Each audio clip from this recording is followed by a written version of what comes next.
Gaji Keuangan untuk berbagi informasi mengenai meminjamkan rekening bank dan kejahatan pencucian uang. Silakan Madam Alice. 大家好。Selamat pagi. Pagi. Apa kabar? Baik. 大家好啊，咁啊好多謝今日啦，好開心啦，今日可以咧嚟到同大家分享下洗黑錢相關嘅知識。大家有冇聽過咩叫洗黑錢啊？有啊嘛，有咁我唔講噶啦喎。好啦，咁啊今日啦，我首先咧好火。咁但係咧，我會解釋多少少，究竟喺你哋日常生活入邊咧，其實點樣咧係可以避免到墮入呢啲洗黑錢嘅陷阱啊？Nah, apa itu pencucian uang? Teman-teman udah pada tahu ya. Cuman hari ini kita akan menjelaskan lebih dalam lagi. 好，首先法例上，哇好多字係咪？我簡單啲咁解釋啊。根據香港嘅法例咧，其實大家若果係處理一啲嘅金錢或者一啲嘅財富，而呢啲嘅財富或者金錢係非法嘅手段而獲得，而你繼續去處理啲金錢或者用。Setiap orang yang berurusan atau bertransaksi dengan properti yang diketahui atau diyakini mewakili hasil dari dakwaan kejahatan, siapapun itu, nah itu sudah melakukan tindakan pidana. 而最高嘅罰款判罰咧係會罰款500萬同埋監禁14年㗎。Hukuman paling beratnya itu denda 5 juta Hong Kong dollar dan penjara 14 tahun. 嚴唔嚴重啊？係咪好勁啊？好犀利啊！咁你哋仲做唔做啊？唔做。好啦，我舉個具體啲嘅例子啦，點樣為之處理呢啲嘅金錢啊？嗱，如果你將你嘅戶口，有冇人有銀行戶口啊？有冇戶口？有冇支付寶啊？支付寶可能冇啦喎，係嘛？銀行網都有係咪？有啲有啦。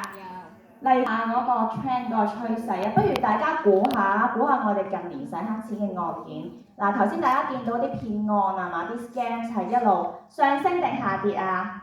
上升係咪？咁大家估下洗黑錢案件又上升定下跌咧 ？Up or down 啊 the trend？Up 係嘛？哇，好聰明啊！你哋今日真係啦，我哋見到個箭嘴向上定向下㗎？Go up or down 我哋 arrow？係啦 ，up 嘅喎。咁我哋睇翻咧，其實我哋洗黑錢嘅數字同騙案都一樣啊，即係我哋近年咧都見到其實案件嘅數字咧係節節咁樣上升緊㗎。咁好啦。究竟除喺香港洗黑錢有啲咩手法咧？ Nah ini modus pencucian uang yang ada di Hong Kong.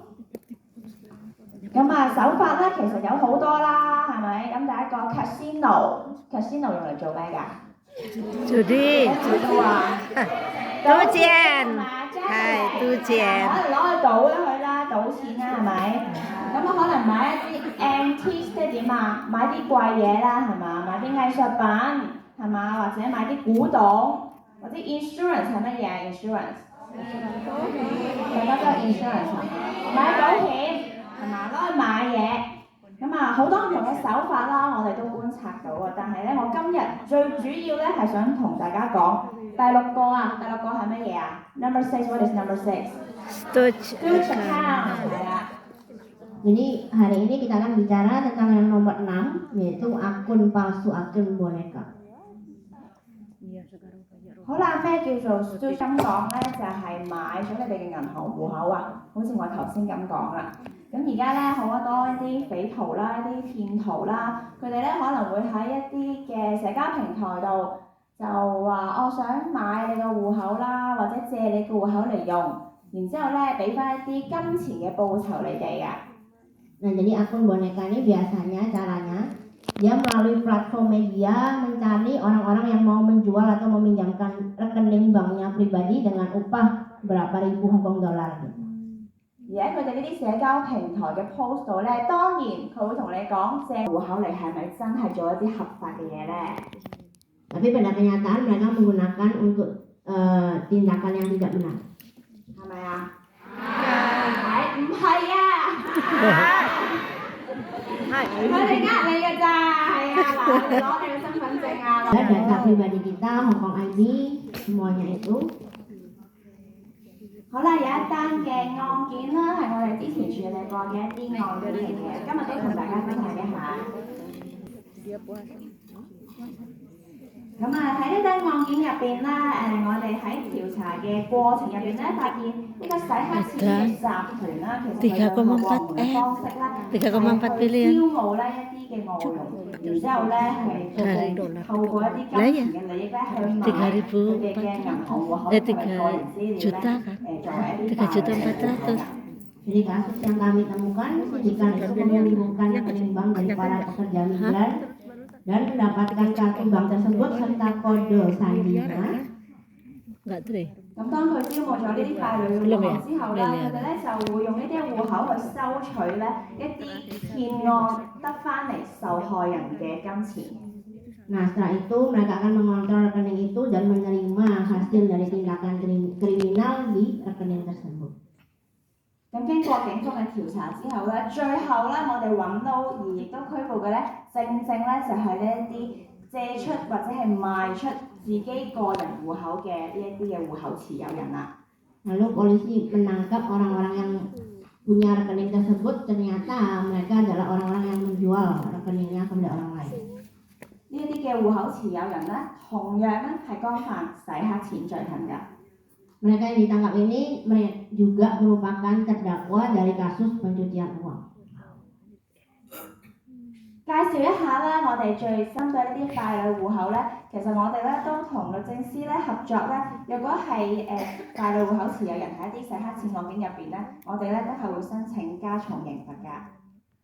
Jadi polisi juga bekerja sama dengan pengadilan tinggi Hong Kong untuk meminta memberatkan hukuman bagi orang-orang yang melakukan tindakan pidana pencucian uang. 簡單咁講，若果咧你借咗或者賣咗自己個人戶口用嚟洗黑錢嘅話咧，你嘅刑罰，你若果係本身嘅刑罰咧係會被增加㗎。Jadi setiap orang yang berani meminjamkan atau menjual rekening banknya kepada sindikat pencucian uang, hukuman mereka akan bertambah berat. 咁所以大家記得唔好將你嘅戶口咧借出嚟或者賣出嚟俾第二個人啊。 Jadi kita harus ingat jangan menjual atau meminjamkan rekening bank pribadi. 好啦，呢一個咩嚟嘅咧？呢個咧我賣下廣告啊！大家咧攞部手機出嚟影低咗你 QR code 先。係啦，呢一個咧係我哋近期最新出嘅一個微電影啊。咁咧就係叫做英文啦，Your Social Life 啊。